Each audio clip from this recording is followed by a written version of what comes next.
Damos as nossas boas-vindas a todos vocês que acompanham o Diálogo Espírita, uma realização da Associação de Divulgadores do Espiritismo do Paraná. Nós temos hoje em nosso programa os seguintes quadros. Iniciamos com reflexões de A a Z, comentando sobre cruz, charlatanismo e Conan Doyle, duas palavras e um nome próprio, iniciados pela letra C. Depois nós teremos o Fonte Allan Kardec, o tema A Preparação, mensagem extraída do livro Episódios Diários, de Joana de Ângeles, na psicografia de Divaldo Pereira Franco. E para encerrar eu voltarei com presença literária, resenhando o livro Materializações Luminosas, excelente obra do jornalista R.A. Ranieri, infelizmente desencarnado já há muitos anos.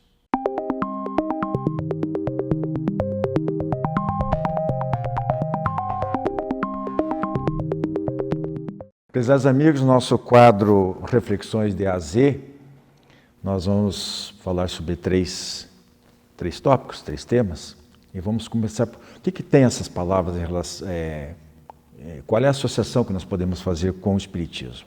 Algumas são mais fáceis de perceber, outras nem tanto, por isso que nós vamos trocar em miúdos aqui. A primeira delas é cruz. Andréia, quando a gente fala em cruz, lembramos o que de imediato? Que não gostaríamos de lembrar que é de Jesus, passando todo aquele flagelo que ele foi crucificado. Cruz tem um simbolismo muito forte para muitas religiões, né, para o cristianismo principalmente. Nós pensamos em cruz como significado aqui de sacrifício, de sofrimento, de dor. Então, há muito o que aprender sobre esse termo. E eu separei um trecho de um texto de Emmanuel, no livro psicografado por Chico Xavier, que é o livro Livro da Esperança. Está lá na página 212. Eu gostaria de ler um trechinho que ele fala exatamente sobre esse termo, cruz. E ele diz assim: assevera Jesus que se nos dispomos a encontrá-lo, é preciso renunciar a nós mesmos e tomar a nossa cruz. Essa renúncia, porém, não será semelhante à fonte seca. É necessário que ela demonstre rendimento de valores espirituais em nosso favor e em benefício daqueles que nos cercam, ensinando-nos o desapego ao bem próprio pelo bem de todos. À face disso, nossas cruzes incluem todas as realidades que o mundo nos oferece, dentro das quais somos convocados a esquecer-nos na construção da felicidade geral. Os fardos que nos cabem transportar, a fim de que venhamos a merecer o convívio do Mestre, basta às vezes contém dores, grandes separações, farpas do desencanto, provações da família, sacrifícios mudos, em que os entes amados nos pedem largos períodos de aflição, os desastres do plano físico que nos cortam a alma, o abandono daqueles mesmos que nos baseavam a todas as esperanças. E aqui o Emmanuel segue, dando exemplos do significado de cruz, quando olhamos para esse momento simbólico que Jesus enfrentou para nos mostrar que era possível sim perdoar, mesmo passando por todas aquelas dificuldades, que era possível sublimar aquele sofrimento terrível que ele enfrentou, que quando lemos os textos bíblicos, os evangelhos, quando assistimos às palestras desses estudiosos da vida de Jesus, é impossível não se emocionar, porque temos essas experiências de dor física, né, no dia a dia, quando nos machucamos. Então, imagine isso numa uma amplitude muito maior. A cruz significa esse sacrifício, esse simbolismo de que podemos renunciar a nós mesmos e continuar na lição de amor que ele trouxe. Eu gostaria de só realmente evoca muitas imagens, provoca reflexões, né? Vou citar apenas duas delas. Uma que essa cruz que a gente diz, né? Até no ditado popular, é a cruz que a gente tem que... É a minha cruz de carregar, e ela citou alguns exemplos ali, ou melhor, Emmanuel cita e a Andrea divulgou ali. A gente lembra que, por outro lado, com Cristo, né? Com a fé, tendo Ele ao nosso lado, Ele disse que o fardo seria leve.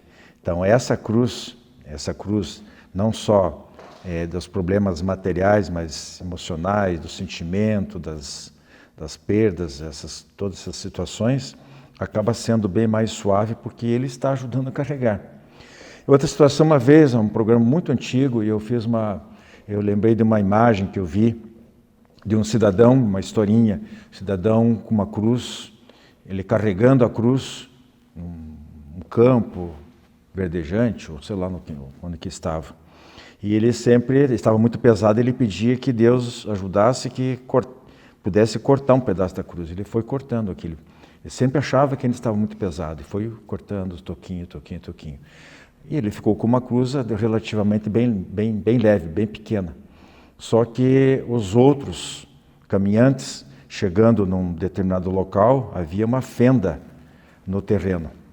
E os outros usaram aquela cruz mais longa, porque não abdicaram de carregá-la, como um pontilhão, né, para fazer a travessia. E a dele, como ele abriu mão, não quis carregar lá atrás, ficou muito curto, ele não conseguia fazer a travessia. Uma alegoria interessante. Bem interessante, muito bacana mesmo. Bom, a nossa segundo item aqui, Conan Doyle, D-O-Y-L-E, o sobrenome, para quem não conhece. Quem foi Conan Doyle, Rosa? Arthur Conan Doyle, né? Arthur Conan Doyle. O nome é conhecido, mas vamos cronologicamente, né? Ele nasceu em 1859, 2 anos após a publicação do Livro dos Espíritos, em Edimburgo, na Escócia.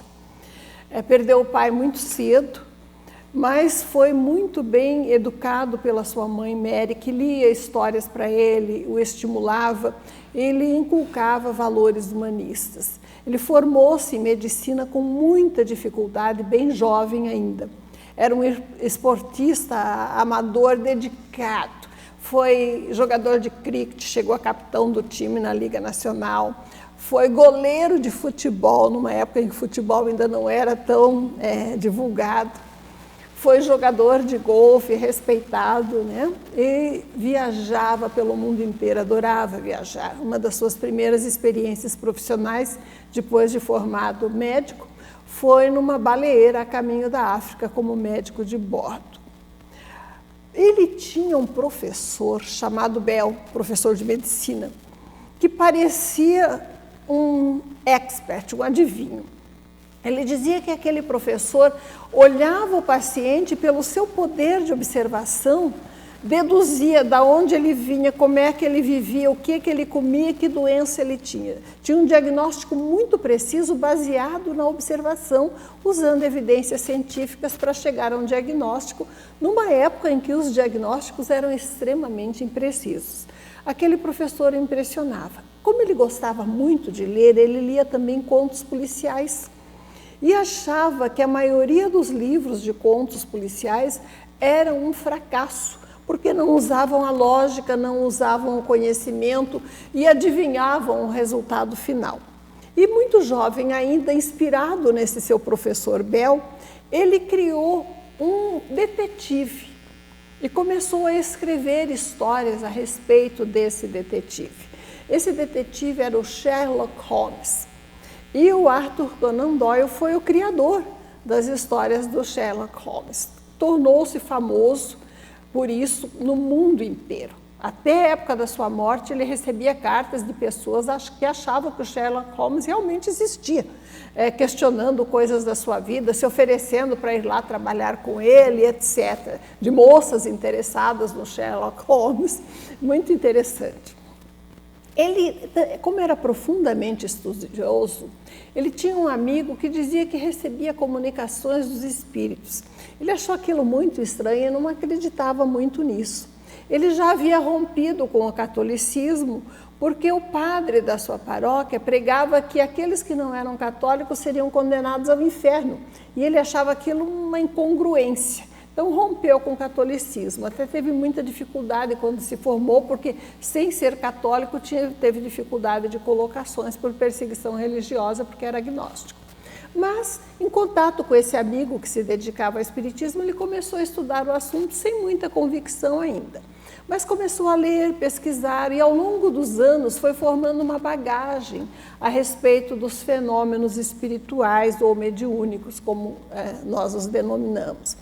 Ele procurava sempre descobrir o que estavam por trás daquelas materializações, ditas materializações de espíritos, fotografias, tentando descobrir se havia alguma fraude, algum mecanismo oculto. Se tornou grande amigo do mágico Houdini, em que ele procurou aprender e investigar como é que se davam os truques que fingiam, né, ter alguma habilidade a mais mediúnica para diferenciar a realidade da ficção.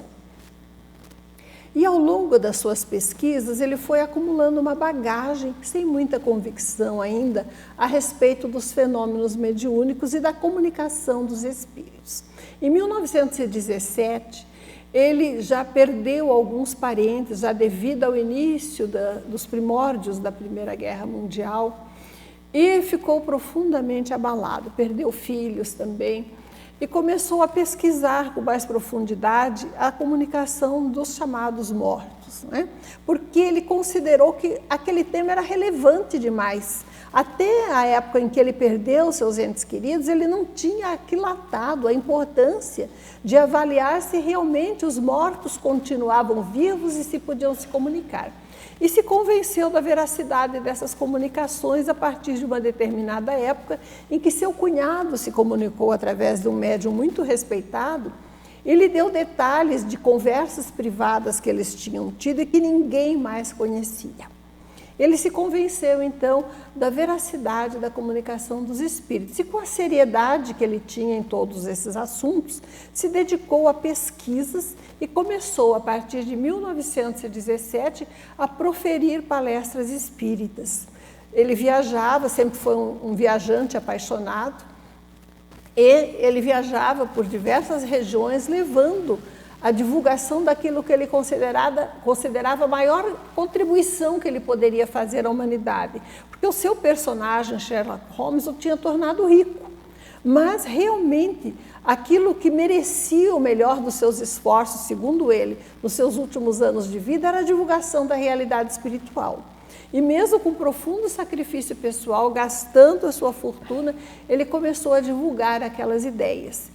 Escreveu 2 obras, entre outras, centenas de publicações e seus livros de Sherlock Holmes. Ele escreveu A Nova Revelação e um livro que eu uso muito para pesquisas, que se chama A História do Espiritualismo, em que ele traz todos os precursores, desde Swedenborg até Kardec, do moderno espiritualismo, da doutrina espírita. Foi presidente de algumas associações espíritas. E quem tiver curiosidade, pode observar, tem na internet diversas fotos dele, com aparições do filho já desencarnado, embora algumas controvérsias em torno dela. Uma foto dele numa época em que ele foi elevado a ser, né, ia participar de uma atividade social na Suécia, estava fantasiado de viking, e que me perdoe, Wilson, mas era a cara do Wilson. Se ele olhar lá, parece o Wilson escrito. Eu quero ver isso. Veja, tem várias fotos dele em que ele é meio parecido, mas naquela que ele está fantasiado de viking, que meio assim, de olho arregalado, é o Wilson escrito. E ele tem, para quem tiver curiosidade, pode consultar, tem uma gravação, porque ele era muito além da sua época. As palestras que ele fazia em 1900 e pouco já eram com slides.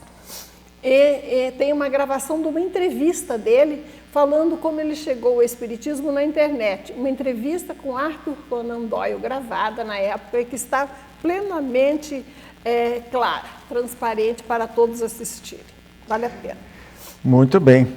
Vamos para o terceiro item, então, charlatanismo, também é bastante importante dentro do nosso meio, né? É verdade. Separar o joio do trigo. Kardec, aqui no livro dos médiuns, fala no capítulo 28 sobre o charlatanismo e o embuste.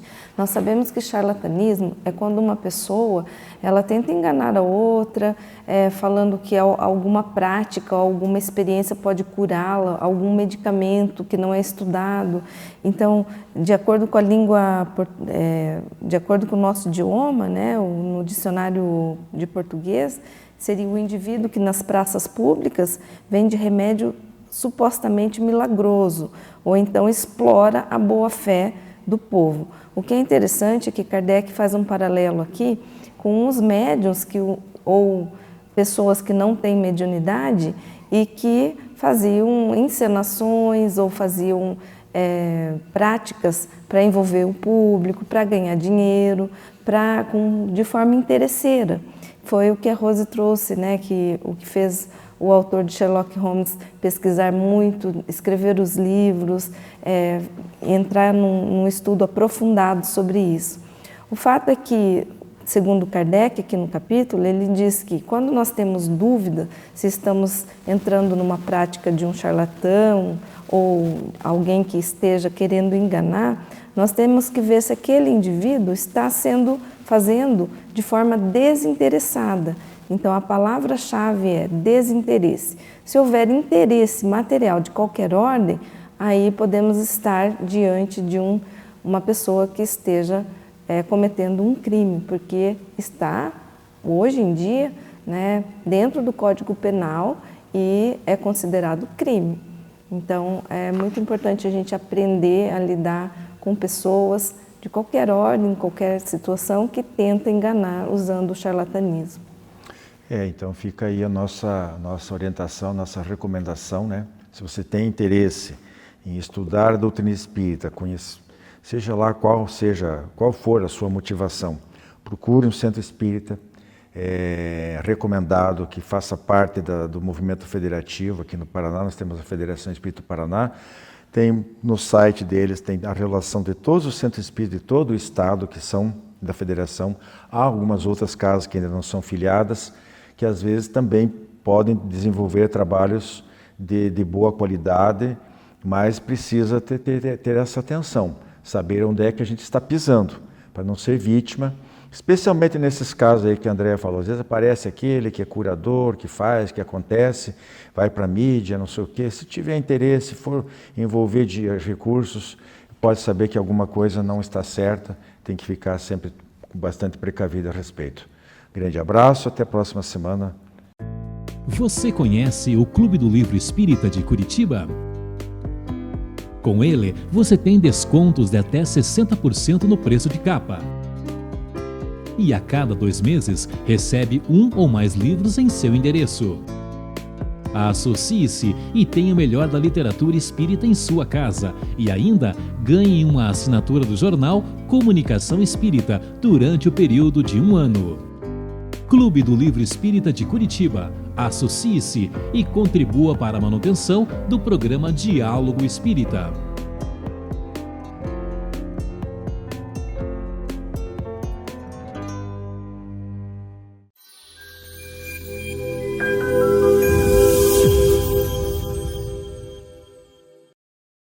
Olá, amigos! Hoje, no Fonte Allan Kardec, nós iremos ver o capítulo 2 do livro Episódios Diários, do médium Divaldo Pereira Franco, pelo espírito Joana de Ângeles. O capítulo 2 vai trazer para nós a preparação e começa assim: a fim de se preservado e mantido, o corpo exige cuidados vários, desde a higiene à conservação das peças que o constituem, sem que os inumeráveis males lhe perturbam o equilíbrio, interrompendo-lhe a existência. Assim também a alma, responsável pela organização somática, e é a geradora de forças que facultam a vida física, exigindo, por consequência, atendimento especial, sem que se lhes articule os equipamentos sutis. Então, desse modo, antes de qualquer atividade, ao iniciar seu dia, reserve-se alguns minutos para a sua sustentação. Veja, faz uma pequena leitura de página otimista e consoladora, que te fixe clichês mentais positivos e agradáveis. E também ela vai sugerir que façamos também uma meditação, um pouco no seu conteúdo valioso, como a imprimi-lo nas telas delicadas da memória. Todo esse cuidado, então, numa boa leitura suave, uma meditação e, para finalizar, uma prece, para que nós possamos enfrentar o dia a dia, os desafios do nosso dia a dia, para que nós fiquemos impregnados de boas energias, de boas lembranças na nossa tela mental, cuidando assim da nossa alma, deixando-a mais fortalecida para os revés do dia a dia. Quantas vezes nós nos preparamos quando nós levantamos? Às vezes, no corre-corre do dia, nós até esquecemos de falar obrigado por ainda estarmos vivos. Esquecemos de agradecer a Deus pela beleza e a oportunidade de estarmos vivos. Então, nesse livro, Episódios Diários, no capítulo 2, a preparação, ela vem sugerindo para nós, então, esse cuidado com a nossa alma. Nós nos preocupamos, às vezes, de tomar um bom banho, fazer uma maquiagem, nós nos preocupamos com o cabelo, com as roupas, tudo isso para que nós possamos estar bem apresentável. E a nossa alma? E o nosso espírito? Como que nós estamos? Então, nós precisamos, sim, cuidar do corpo, mas também cuidar da alma. Fica aqui a nossa sugestão de leitura.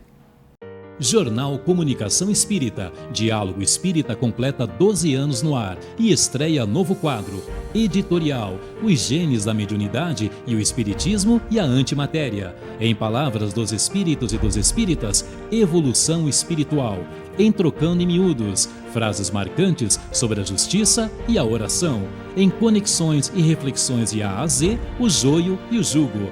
Jornal Comunicação Espírita, assine e recomende.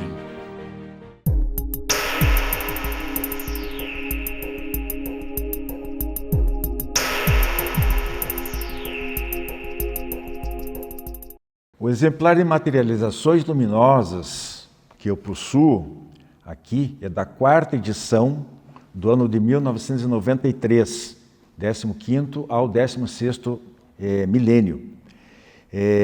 Publicação da Federação Espírita do Estado de São Paulo, e seu autor é Américo Ranieri, à época delegado de polícia, e tem 252 páginas. O livro é dividido em 5 partes. Primeira, ele denominou o autor de fenômenos de materialização realizados através do médium, da mediunidade, melhor dizendo, de Francisco Lins Peixoto, ou Peixotinho, como ficou mais conhecido no meio espírita. A primeira surpresa que a gente tem ao ler o livro é a revelação que o autor faz sobre a materialização do espírito de sua própria filha, desencarnada aos 2 anos em 1945, e que deixou no recinto dessa materialização, dessa sessão, uma flor orvalhada.